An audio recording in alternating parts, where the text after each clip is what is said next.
it's gone south very quickly. And even though Trump has now come around to Marjorie Taylor Greene's way of thinking, which is the administration should release everything it's got, they personally have not made up. And you can see around the MAGA universe that quite a lot of people are falling into line with Trump and suggesting that Marjorie Taylor Greene has got over her skis and gone too far and got too big for her boots, I suppose would be the British way of saying it. That she's not the MAGA movement. Trump is the MAGA movement, right? Trump is, and MAGA is what Trump says it is. And that's the sort of cult of personality that's grown up. And any attempt to wrestle control or some say over the direction of the movement is really strongly, viciously stamped upon by Trump himself. It is that time of night again, by the way. When we look through the latest in UK politics, there's always plenty to discuss out of the White House, Washington and beyond. And one of the main people to do it is the US Assistant Editor for The Times, David Charter, who joins us this evening. David, hello. Good afternoon from Washington, D.C. Donald Trump's just been speaking. David, we'll run through some of what we've got so far. We're just compiling a little bit of audio fresh from the White House. Donald Trump, of course, has performed a sharp U-turn, about-turn, urging Republicans in Congress to vote for the release of files linked to Jeffrey Epstein. The US president had previously signalled opposition to further disclosures, despite it being a campaign point for him, but now says his party has nothing to hide. We'll hear from Trump in just a moment. Here's a bit of context to add in. The Republican Congresswoman Marjorie Taylor Greene has been speaking out against Donald Trump's claims that she's a traitor for pushing for the Epstein Files to be released. Unfortunately, it has all come down to the Epstein Files, and that is shocking. I believe the country deserves transparency in these files, and I don't believe that rich, powerful people should be protected if they have done anything wrong. And so I'm standing with the women, and I will continue to do my small part to get the files released. Marjorie Taylor Greene there. I'm not sure if they've kissed and made up, have they yet? Donald Trump absolutely eviscerated her at the weekend, didn't he? He was not impressed with her at all. No, he's renamed Marjorie Taylor Greene Marjorie Traitor Greene. And you know you're on Trump's enemies list when you get a nickname like that. He's vowed to run a candidate against her in a primary. That's exactly what happened to Liz Cheney when she crossed Trump. He supported a primary opponent in Wyoming, and Liz Cheney was defeated and lost her seat in Congress. So it's gone south very quickly. And even though Trump has now come around to Marjorie Taylor Greene's way of thinking, which is the administration should release everything it's got, they personally have not made up.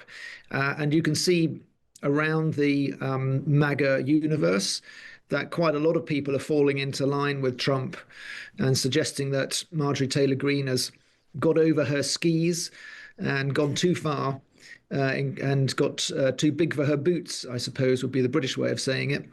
That she's not the MAGA movement. Trump is the MAGA movement, right? Trump is, and MAGA is what Trump says it is. And that's the sort of cult of personality that's grown up.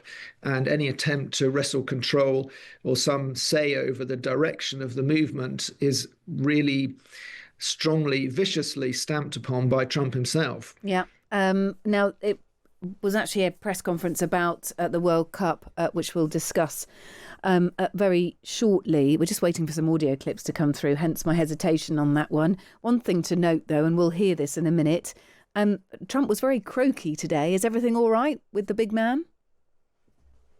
Trump was asked about his very hoarse accent, his hoarse throat today, and he said that he had just blown a gasket, I think was the phrase, at somebody over a trade negotiation that he thought had gone the wrong way.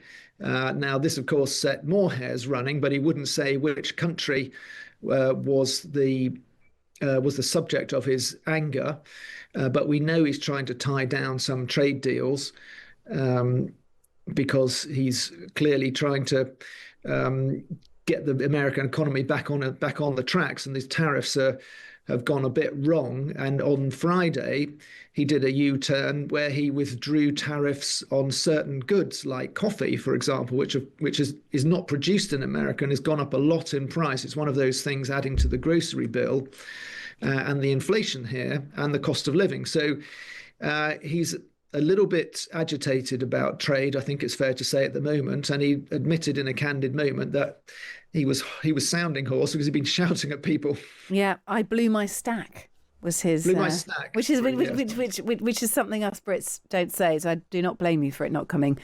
I did the British version. Yes, exactly that. We've got a bit of audio of Donald Trump speaking in the last hour, encouraging Republicans to vote for the release of the Epstein Files. Just a warning from us: this audio is pretty bad quality. Let's take what we've got, though. We have nothing to do with Epstein. The Democrats do. All of his friends were Democrats. You look at this Reid Hoffman, you look at Larry Summers, Bill Clinton, they went to his island all the time, and many others, they're all Democrats. All I want for people to recognize a great job that I've done on pricing, on affordability, because we brought prices way down, but they're going way lower, on energy, on ending 8 wars, and another one coming pretty soon, I believe. We've done a great job. And I hate to see that deflect from the great job we've done. So I'm all for it. You know, we've already given 50,000 pages. You do know that. Yeah, I mean, not exactly addressing it, really, blaming the Democrats and then turning his attention, or saying that people's attention should be turned to the 8 wars that he'd ended, on the great work over energy bills, etc. So he hasn't said an awful lot. But what do we know about Donald Trump's reasoning for encouraging Republicans to vote for the release of these files, David? Yeah, this was a 180 U-turn that he's made to say he now supports the Department of Justice releasing all the files, which, of course, he was refraining from saying for many months. It's been blocked. And in fact, the Justice Department had said that the investigation was over. And the reason for it is because he's actually lost to the pressure from his own party. This is really unusual to see from President Trump. He's got such a tight grip on the Republican Party with his ability to, frankly, intimidate members of Congress by saying, as we've been discussing with Liz Cheney and Marjorie Taylor Greene, he'll run a candidate against them. He'll run them out of Congress. There's too many of them this time. It started with the 4 who joined the Democrats in the vote last week to force to get the House to pass the petition to get these files released.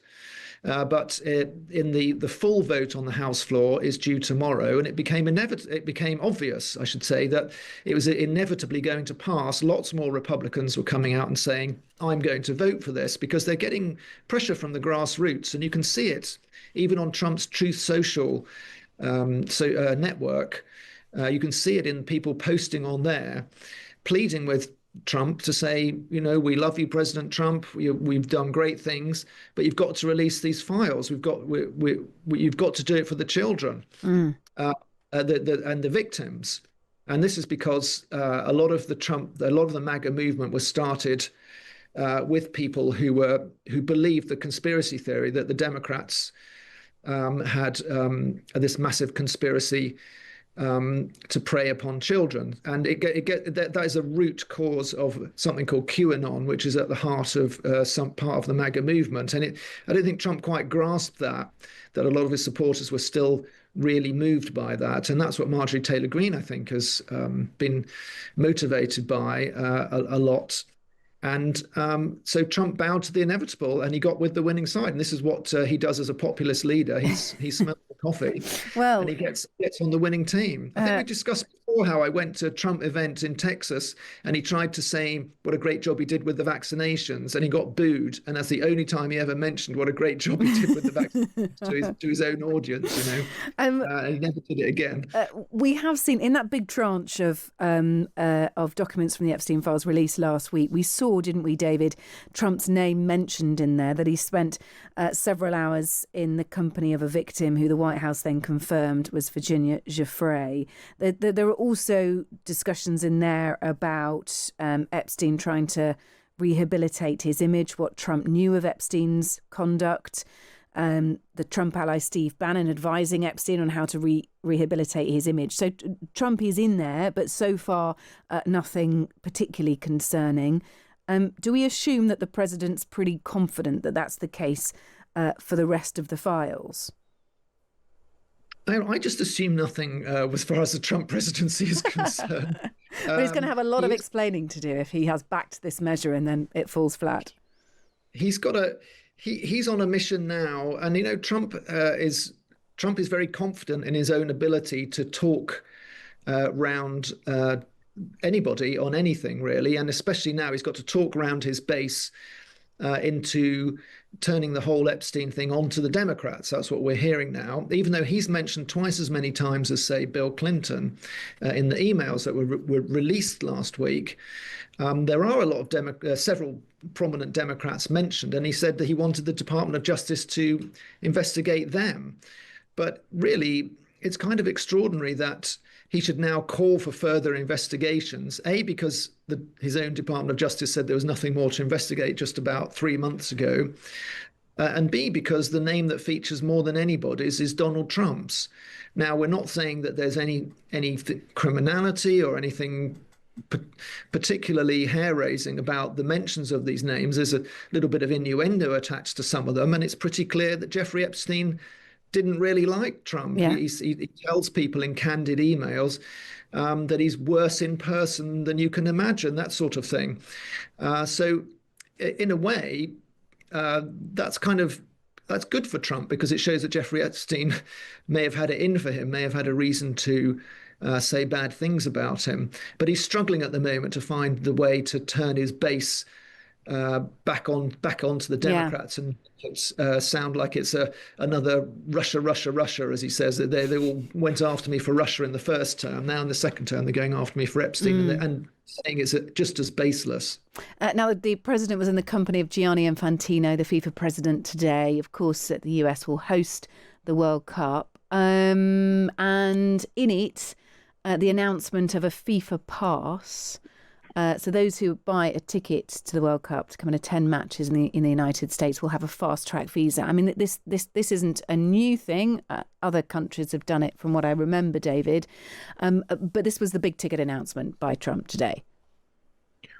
Quite literally, because people want to know that they're not going to get their phones searched at the border, which has been some of the stories that have been coming out about the tough regime about getting into America these days. And this was all about trying to build confidence that if you spend on the ticket, and I just looked on the FIFA World Cup website for advanced tickets, and they start for one game at $1,400. What? So it's not cheap to buy a ticket. They have surge pricing, and I think there's been such demand and there's such scarcity now that the tickets have the ones that remain are astronomically priced. So in order to shift those last tickets, I guess they've got to come up with some plan like this to reassure people that they're not going to get turned away or have any trouble getting into America. And let's just touch quickly on the chairman of the BBC, Samir Shah, saying the state broadcaster will fight the baseless $5 billion defamation case threatened by President Trump. This is, of course, over the splicing together of that panorama clip concerning the Capitol insurrection on January the 6th. Trump told journalists on Friday that he would carry on with the lawsuit despite the BBC apologising to the president. Well, we'll sue them. We'll sue them for anywhere between $1 billion and $5 billion, probably sometime next week. So you're ready to take? Well, I think I have to do it. I mean, they've even admitted that they cheated. I mean, not that they couldn't have not done that. They cheated. They changed the words coming out of my mouth. Yeah, I mean, will Trump carry through with this? Is this just a bit like a cat playing with a mouse toy until he gets bored of it, David? How much intention is there from Trump here? Well, he'll pursue it as far as he can. I mean, bear in mind, it's not so much about getting an end result with a payday. It's quite often with Trump, it's just for the intimidation of letting other people know, maybe broadcasters around the world now, that his lawyers are watching and that you better be careful not to mislead your viewers about Trump. So it is quite often with Trump, with these big cases, is making an example for his own political reasons. The case he's been making is that this was worse than the CBS editing of Kamala Harris, at which he ended up settling for $16 million, because that was during the election campaign, and he claimed $10 billion in that. However, the BBC defense that this broadcast wasn't available in America, not even on iPlayer, not even on streaming in America, I think sounds like quite a strong defense. So we may see some now this go behind the scenes. And by the way, Trump said on Friday he was going to speak to Sir Keir Starmer about it, if you remember. But we're not aware of any phone call. We don't think any phone call has happened. So there's quite a lot of bluster involved in this already, I think, from the Trump side, just to see, I think, if the BBC would cave, and it looks like they're not going to. Well, it's always fascinating to speak to you, David. Thank you so much. A great analysis there on the button as well. We've only just heard from Donald Trump and some good stuff to go through there. David Charter is US Assistant Editor for The Times. Thank you very much, David. You can read David's work along with the brilliant team out in the United States at thetimes.com and daily in the paper.